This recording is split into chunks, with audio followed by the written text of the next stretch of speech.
everyone, welcome to Hub and Spoke Sparks, presented by the J. Hurt Hub for Innovation and Entrepreneurship at Davidson College. I'm Jared Hurt, Davidson class of 2022, and the Gig Hub media producer here at the Hurt Hub.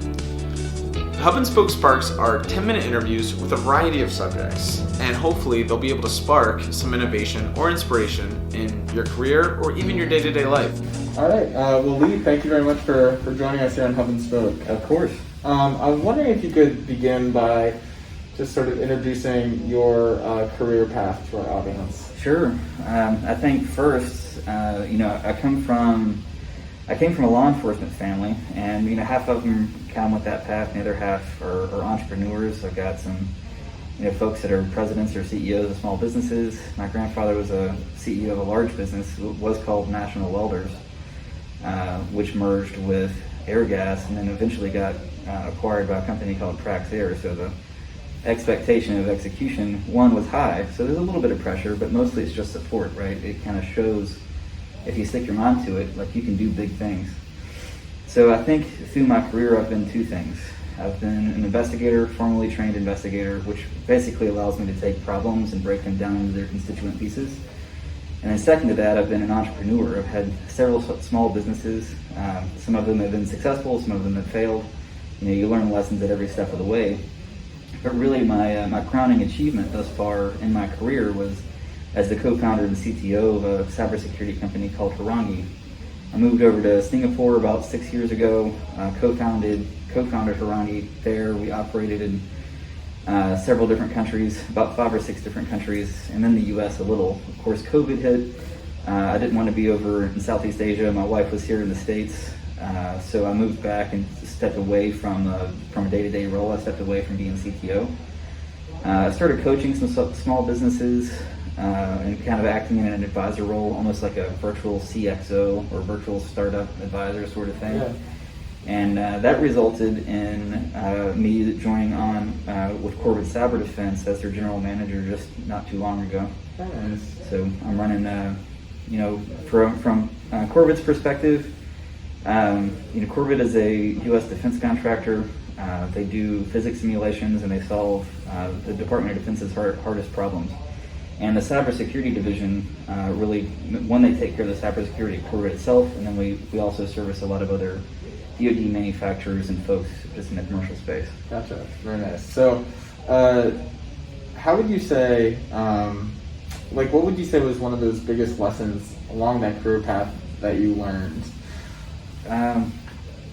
Honestly, it was that I've been very fortunate in my career, and I think one of the biggest lessons I learned was at Palantir. I don't know if you know who they are. And the lesson that I learned is a Jim Collins lesson, and it's you can only grow your company as fast as you can find good people. And we found a lot of good people at Palantir. It was a fantastic team. But there's only so many of them, and the opportunities were just everywhere, right? Yeah. So we effectively bit off more than we can chew. We figured out how to get the work done, but that's the biggest lesson I've learned. I continue to have that reinforced is, here's all this opportunity that we can meet as a company or as a line of business or as a division or whatever it happens to be, but you can really only capture that opportunity, as fast as you can hire good people to help you. Yeah. You got to empower the people. You can't make all the decisions yourself. Absolutely. And we talk a lot about innovation here at the Hurt Hub. It's in our name officially. So how would you define innovation, and then I know tough questions here. Tough question, yeah. How would you define innovation, and then how do you try to foster or incorporate innovation with your team? Sure. I think, I'll start with what is innovation. I think innovation is effectively problem solving, right? And I think you can innovate. I think it happens at multiple levels. You can innovate with processes, making a process more efficient. I think you can innovate with team composition and culture and things like that. But I think the biggest impact or kind of the quintessential definition of innovation is something like we invent some new tool, or we invent some new way of doing something, or we come up with a vaccine, right? It's going to have impact across a wide portion of our community or populace. I think innovation happens at every level. I think when most people talk about it, it's something that positively affects the world. Great, thank you. And we have probably a lot of students watching or listening, and a lot of them just starting out their career path, trying to figure out what to do. What advice would you have for somebody that's just getting started? In their career path, or as an entrepreneur? In their career path, or as an entrepreneur? Yeah, I think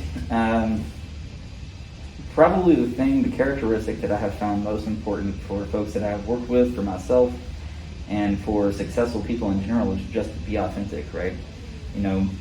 Push yourself beyond your comfort zone. But if it's something that you're not going to be good at, just say that up front. People want to hear that.